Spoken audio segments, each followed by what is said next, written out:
Tu as été mis à part avant même que le manque ait essayé de te définir, et ce que l'on t'a refusé n'a jamais eu le dernier mot sur ta vie. Dans le silence de ce matin, quelque chose en toi a déjà commencé à se lever, comme une fenêtre qu'on ouvre après une nuit trop longue, et l'air qui entre ne demande pas la permission des souvenirs. Tu as porté des jours où l'on te regardait sans vraiment te voir, des jours où l'on te parlait de limites comme si elles étaient ton nom. Et pourtant ton cœur n'a pas cessé d'attendre une réponse plus vaste. Il y a des moments où la justice semble tarder, mais la semence ne se trompe pas de saison et elle travaille sous la terre même quand personne ne l'applaudit. Tu as peut-être appris à avancer avec prudence, à économiser tes attentes, à ne pas trop espérer pour ne pas trop souffrir, mais cette retenue n'a jamais été ta destinée. Aujourd'hui, la parole qui t'accompagne ne vient pas flatter une blessure, elle vient réveiller une promesse. Comme la manne qui tombait quand le désert ne pouvait pas nourrir le peuple par lui-même, il existe des dons qui arrivent précisément quand l'ancien manque a fini de te fatiguer. Tu n'es pas en train de mendier une place, tu es en train de retrouver ce qui te revenait depuis le commencement. Ce que tu n'as pas reçu par la main des hommes peut encore te parvenir par une voie plus haute, plus calme, plus sûre. Et quand cela commence à se déployer, même lentement, tu reconnaîtras que rien n'a été perdu pour rien. Il y a une dignité particulière dans la personne qui a traversé le vide sans devenir vide elle-même. Et c'est cette dignité qui t'a gardé vivant. Quand tu te lèves et que tes pieds touchent le sol froid, quand la lumière du couloir traverse la chambre, avant même que les mots arrivent, tu sens encore parfois le poids de ce qui a manqué. Pourtant, dans ce même espace ordinaire, une présence discrète travaille comme un feu derrière une porte fermée. Tu n'as pas été oublié parce que le délai a été long, et tu n'as pas été diminué parce que d'autres ont fermé des portes avec leur propre peur. Il y a des refus qui parlaient plus de leurs limites que de ta valeur, et des retards qui cachaient une préparation que tu n'aurais pas pu comprendre plus tôt. Ton corps le sait, même quand ta tête discute encore, parce que les épaules se relâchent quand la vérité approche. Tu n'es pas seulement en train d'attendre.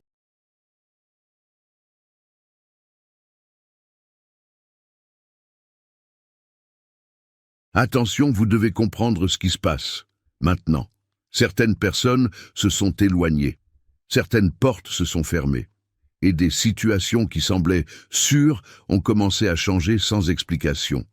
Ce n'est peut-être pas une coïncidence. Le protocole secret des élus a été créé pour ceux qui sentent que Dieu réorganise leur vie, mais qui ne comprennent pas encore la raison de tant de pertes, de silence et d'interruptions. À travers cette étape, vous apprendrez à reconnaître ce qui doit être laissé derrière vous, ce qui est en train d'être protégé, et quels signes peuvent apparaître avant un grand changement. Ne forcez pas des portes qui ont peut-être été fermées pour vous protéger. N'insistez pas auprès de personnes ou sur des chemins qui ont déjà accompli leur rôle dans votre parcours. Il arrive un moment où insister cesse d'être de la foi et devient de la résistance. Découvrez maintenant le protocole secret des élus. Je l'ai laissé pour vous tout en haut des commentaires de cette vidéo. Pour des ressources, tu es en train d'être rendu à une perception plus juste de toi-même. La fin que tu as portée n'était pas un signe de vide absolu. Elle était aussi une preuve que tu étais fait pour davantage. Et ce davantage ne vient pas te gonfler d'orgueil, il vient remettre en ordre ce qui avait été comprimé. Il existe une abondance qui n'a pas besoin de spectacle pour être réelle, et elle commence souvent par une paix que personne ne remarque. Quand tu la reçois, même une petite pièce devient un lieu de visitation. Et ton âme comprend qu'elle n'a jamais été abandonnée dans une zone morte. Tu as appris à marcher avec des promesses incomplètes autour de toi, comme quelqu'un qui traverse une ville au petit matin pendant que les boutiques restent encore fermées. Les vitrines sombres ne disent rien de ce qui va s'allumer plus tard, et pourtant tu as continué, avec cette patience qui vient des gens qui ont connu la pénurie sans se laisser souiller par elle.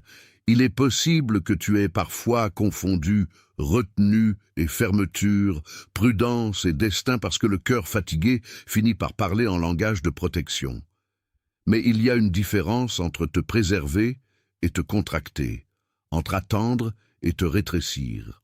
Le Dieu qui voit dans le secret n'a pas oublié ce que tu as rendu silencieux pour survivre, ce que tu as gardé sans témoin, les larmes avalées, les prières courtes, les gestes discrets. Tout cela n'a pas disparu dans l'air. Rien de ce qui a été semé dans la fidélité n'est perdu dans le ciel. La terre peut sembler muette pendant un temps, mais elle travaille en profondeur, et c'est souvent dans ce travail invisible que l'abondance trouve sa forme.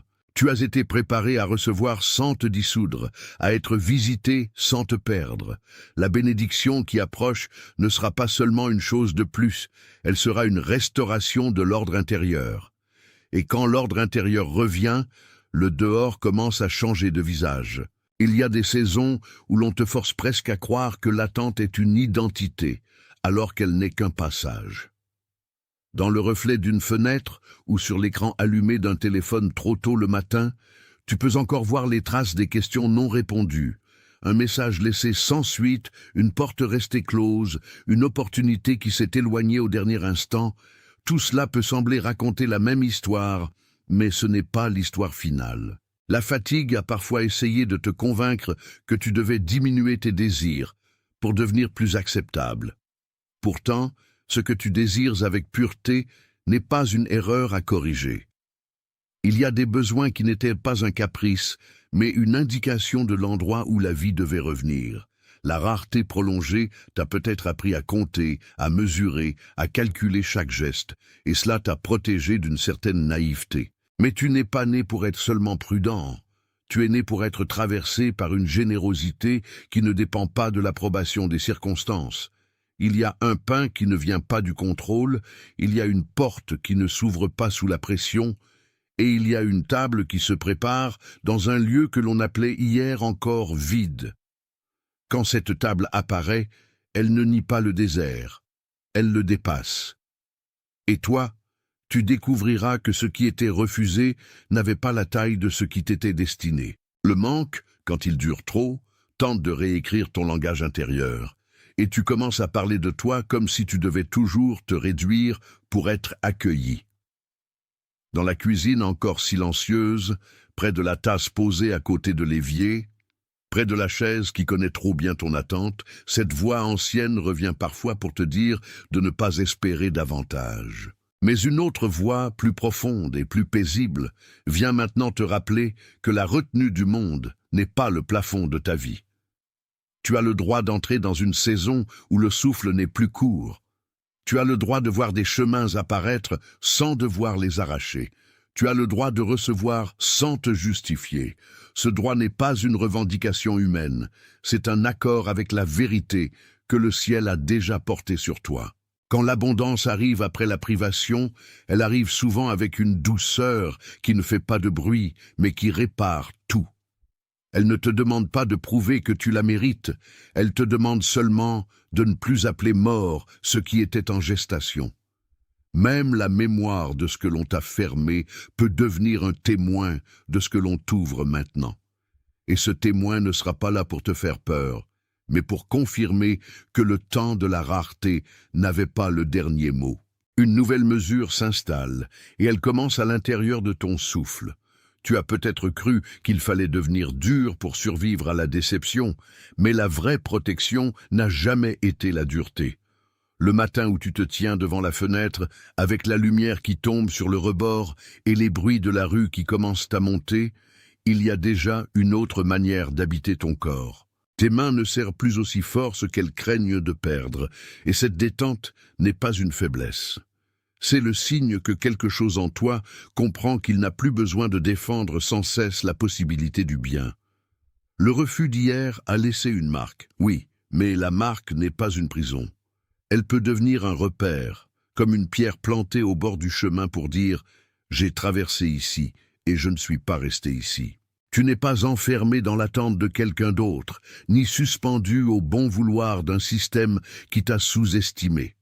Il y a une abondance qui sait contourner ce qui s'est opposé à toi, non pas en niant l'obstacle, mais en le dépassant avec autorité. Et quand elle commence à se faire sentir, elle réveille aussi ta capacité de recevoir sans honte. Le cœur qui a manqué longtemps peut battre plus fort, non par agitation, mais par gratitude retrouvée. La paix n'est pas seulement un repos, elle est un passage, et tu es en train d'entrer par ce passage. Le ciel ne répond pas toujours par l'éclair, et pourtant, il répond. Parfois, la réponse ressemble à une porte qui se déverrouille sans bruit, à un appel qui arrive au bon moment, à un visage qui se montre plus bienveillant que d'habitude. Tu peux être dans une pièce ordinaire, avec les rideaux à moitié tirés et le bruit de la vaisselle dans l'évier, et sentir malgré tout que quelque chose de plus vaste s'approche. Ce n'est pas de la magie, c'est une fidélité qui choisit son heure. Le monde te dit souvent que ce qui tarde est perdu, mais le royaume de Dieu travaille selon une autre logique. Ce qui a été retenu un temps peut revenir avec plus de clarté, plus de force, plus de sens. Il y a des biens que l'on n'aurait pas su tenir plus tôt, parce que le cœur était encore en train d'être élargi. Tu as été élargi par des choses qui t'ont d'abord serré.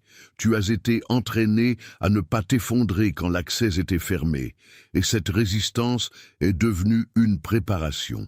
Il serait facile de lire l'histoire de ta vie comme une suite de portes closes, mais ce n'est plus ainsi que l'histoire se raconte. Les lignes cachées commencent à apparaître et elles disent que la négation n'était pas une condamnation.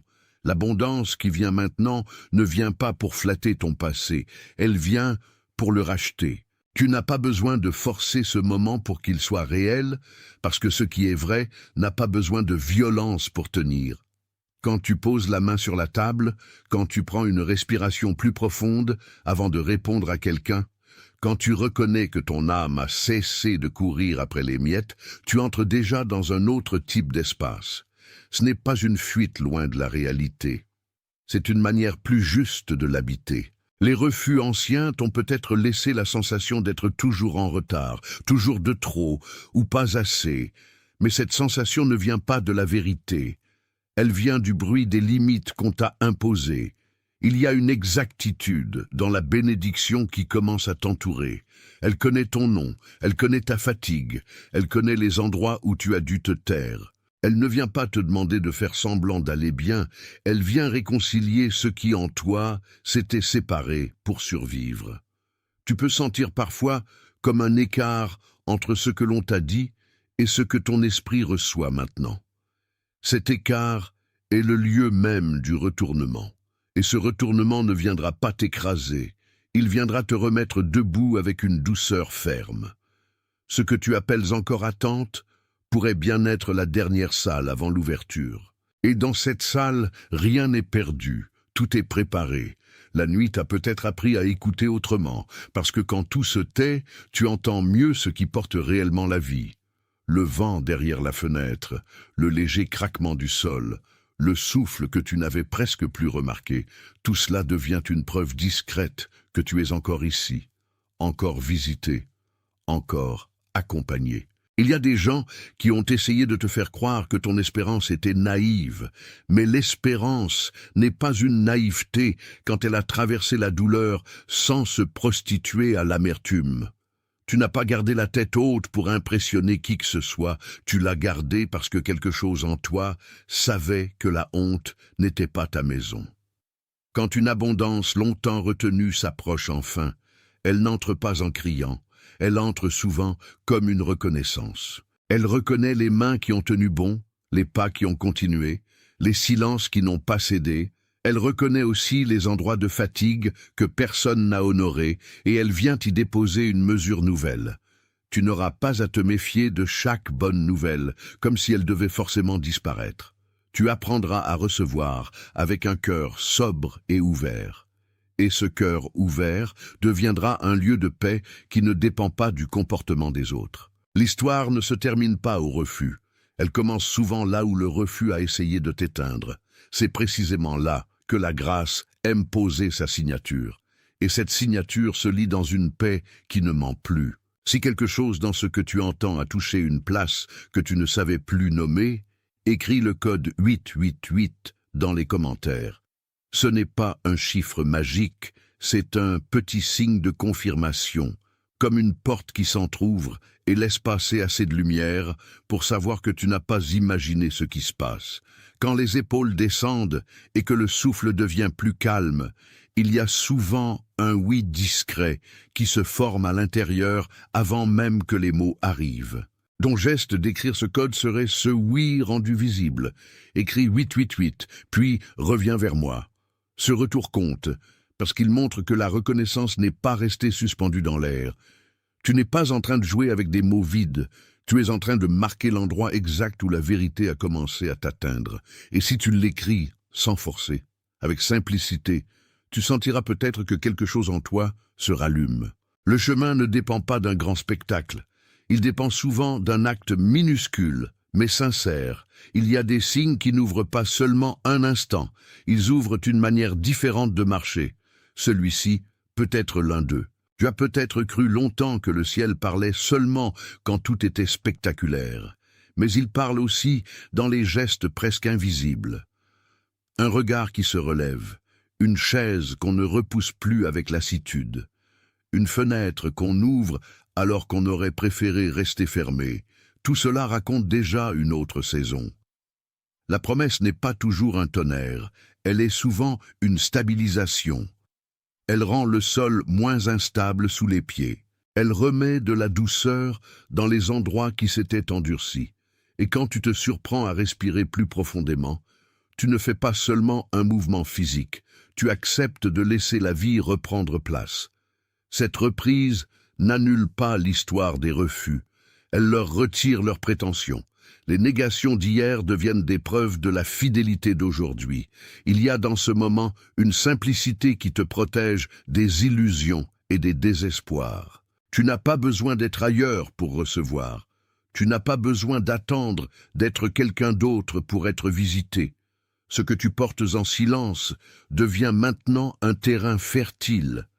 Et dans ce terrain, l'abondance ne se contente pas d'arriver, elle prend racine. Il y a un instant précis où la fatigue cesse de diriger le récit et où la vérité commence à marcher devant toi. Tu reconnais cet instant à une sensation douce dans la poitrine, à une clarté qui ne pousse pas, à une présence qui ne presse pas. C'est souvent là que les choses les plus simples prennent une profondeur nouvelle.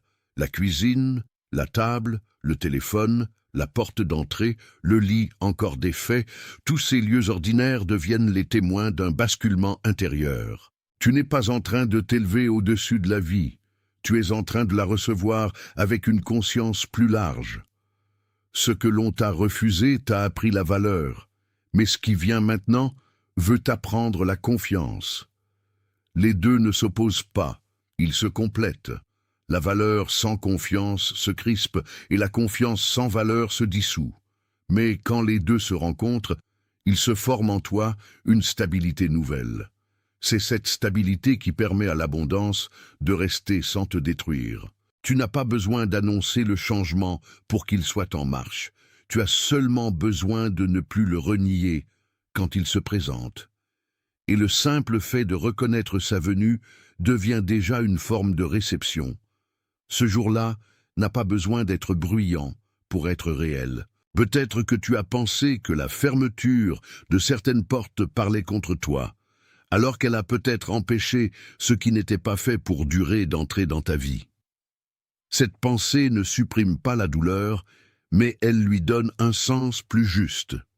Devant un café à moitié bu ou un carnet ouvert près de la lampe, tu peux voir combien de fois tu as été tenté de réduire ton espérance pour ne plus être déçu.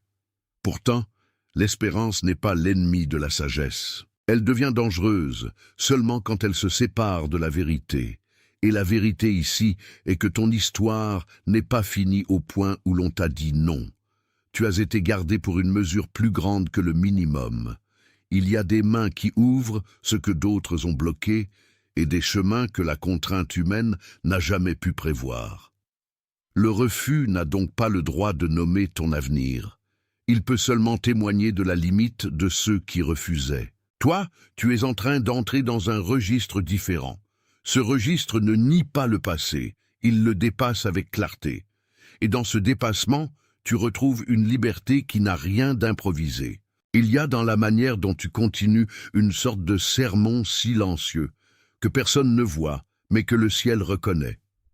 Quand tu mets de l'ordre sur une surface un peu encombrée, quand tu ouvres la fenêtre pour faire entrer l'air, quand tu réponds avec calme au lieu de t'éparpiller, tu participes déjà à la réouverture de ta propre maison intérieure. Les petites choses comptent plus qu'on ne le croit, parce qu'elles révèlent la structure d'un cœur. Et ton cœur est en train de passer de la surveillance à l'accueil. Ce passage peut faire peur au début, car accueillir implique de ne plus vivre comme si tout devait être défendu. Mais l'abondance véritable n'entre pas comme un intrus, elle entre comme une réponse. Elle ne casse pas ton histoire, elle l'achève selon une mesure plus fidèle. Tu peux rester attentif sans te contracter, tu peux rester sage sans te fermer, tu peux rester humble sans te diminuer. Ce trio de fidélité, de paix et de simplicité devient comme un fil conducteur pour les jours à venir. Quand ce fil se tend, il ne te piège pas, il te guide. Et ce qui te guide maintenant est plus solide que la peur de manquer. Si ces mots ont trouvé un endroit vivant en toi, écris simplement « Je vois cela » dans les commentaires. C'est une phrase courte, présente, claire, et elle dit que tu n'as pas seulement entendu un son, tu as reconnu une réalité. N'écris pas pour produire un effet, écris pour laisser la reconnaissance se fixer. Il y a une force tranquille dans le fait de nommer ce qui a été reçu. Cela ne crée pas la vérité, cela la confirme. Écris « Je vois cela », puis reviens vers moi. Ce retour, à son tour, te ramènera au centre de ce que tu as perçu. Et quand tu reviendras, tu ne reviendras pas au même endroit intérieur, parce que l'acte de reconnaître change déjà celui qui reconnaît. Ce geste peut paraître simple, mais il scelle une écoute. Il dit que l'abondance n'est plus seulement attendue, elle est aperçue. Et ce qui est aperçu commence souvent à se stabiliser dans la mémoire du cœur. Alors laisse cette phrase t'habiter comme une petite lampe allumée dans une maison qui n'avait plus confiance dans la lumière. Tu n'as pas été appelé à vivre de façon dispersée, mais à vivre aligné avec ce qui te rend vrai. Cette vérité se ressent dans la poitrine comme une pièce qui s'aère après avoir été longtemps fermée. Elle se voit dans la manière dont tu ne réagis plus immédiatement à tout ce qui t'a blessé, comme si ton âme avait appris à faire une pause avant de se laisser gouverner. Ce n'est pas de l'indifférence, c'est de la maturité en train de naître. Les refus successifs t'avaient donné l'impression d'être en marge de la bénédiction, mais la marge était un lieu de préparation, pas d'exclusion. Les racines ont souvent besoin d'ombre avant de porter du fruit en pleine lumière, et toi, tu as été raciné dans une fidélité qui n'avait pas encore sa visibilité. Ce qui vient maintenant ne te demandera pas de renier les saisons sombres, seulement de reconnaître qu'elles ont nourri une endurance que tu n'aurais pas achetée. Cette endurance te rend capable de tenir ce que tu n'aurais pas pu porter plus tôt. Tu n'es donc pas simplement visité, tu es préparé pour la tenue, et la tenue intérieure est déjà une forme de richesse. Il y a une manière de traverser la journée qui change tout, même sans bruit.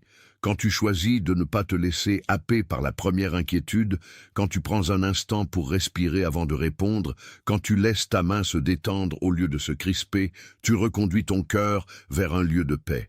Ce lieu n'est pas fabriqué par l'autosuggestion, il est cultivé par la présence et l'écoute. Tu peux l'expérimenter au milieu d'une file d'attente, dans le silence d'un couloir ou au bord d'un lit avant de dormir. À chaque fois, il te rappelle que tu n'es pas seulement l'héritier de ce qui a manqué, mais aussi le dépositaire de ce qui revient.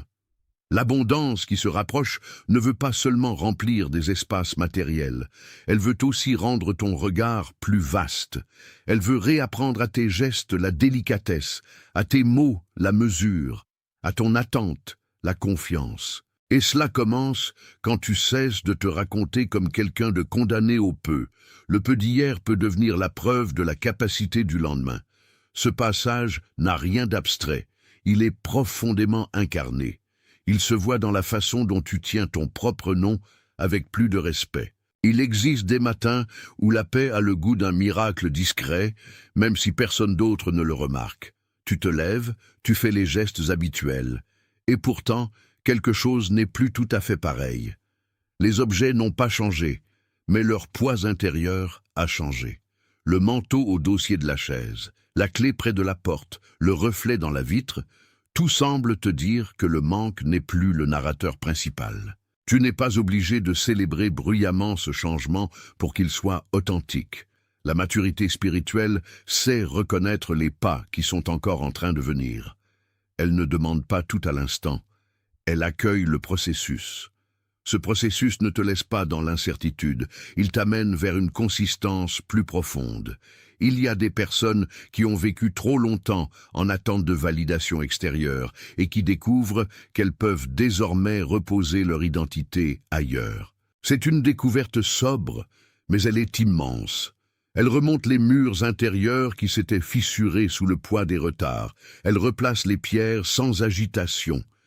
Et pendant ce temps, la promesse continue de se rapprocher.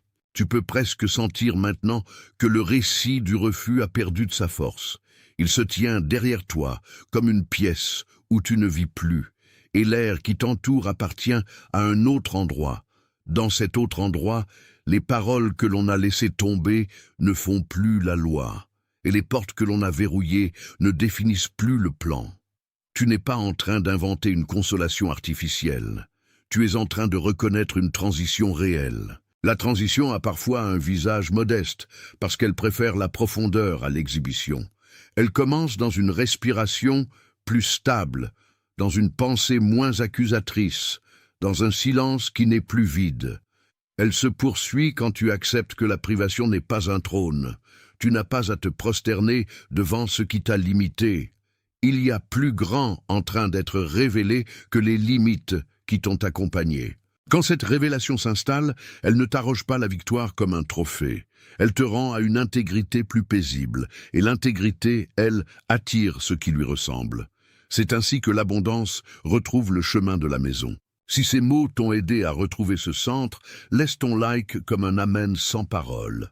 Ce geste n'est pas une mesure, il est une reconnaissance silencieuse de ce qui s'est aligné en toi pendant l'écoute. Le like, ici, devient une petite signature de paix, comme quand on pose un sceau léger sur une lettre déjà comprise. Il ne s'agit pas d'agiter quelque chose, mais de confirmer intérieurement ce qui a été reçu. Laisse ton like, puis continue de respirer avec ce qui vient d'être ouvert. Quand le corps dit oui avec calme, l'âme n'a pas besoin de forcer son propre langage. Cette simplicité protège le don de la dispersion. Elle garde la grâce de devenir bavarde. Et ce que tu viens d'accepter peut maintenant descendre plus profondément que les mots. Il reste en toi comme un accord discret entre la vérité et la confiance. Dans cet accord, la paix devient plus stable encore. Il y a quelqu'un dans ton entourage qui t'est venu à l'esprit pendant que tu écoutais. Quelqu'un de silencieusement fatigué, quelqu'un qui travaille fort et se sent peu vu. Quelqu'un qui garde une posture solide, alors qu'à l'intérieur, tout réclame une respiration. Envoie ce message à cette personne, pas comme une recommandation légère, mais comme une livraison qui lui était destinée aussi. Peut-être est-ce quelqu'un qui a besoin d'entendre qu'il n'est pas oublié, peut-être quelqu'un qui a trop longtemps porté sa propre attente en secret. Quand une parole trouve un destinataire précis, elle devient plus qu'un texte, elle devient une visite. Et cette visite, attention, vous devez comprendre ce qui se passe. Maintenant, certaines personnes se sont éloignées, certaines portes se sont fermées, et des situations qui semblaient sûres ont commencé à changer sans explication. Ce n'est peut-être pas une coïncidence. Le protocole secret des élus a été créé pour ceux qui sentent que Dieu réorganise leur vie, mais qui ne comprennent pas encore la raison de tant de pertes, de silence et d'interruptions. À travers cette étape, vous apprendrez à reconnaître ce qui doit être laissé derrière vous, ce qui est en train d'être protégé, et quels signes peuvent apparaître avant un grand changement. Ne forcez pas des portes qui ont peut-être été fermées pour vous protéger. N'insistez pas auprès de personnes ou sur des chemins qui ont déjà accompli leur rôle dans votre parcours. Il arrive un moment où insister cesse d'être de la foi et devient de la résistance. Découvrez maintenant le protocole secret des élus. Je l'ai laissé pour vous tout en haut des commentaires de cette vidéo.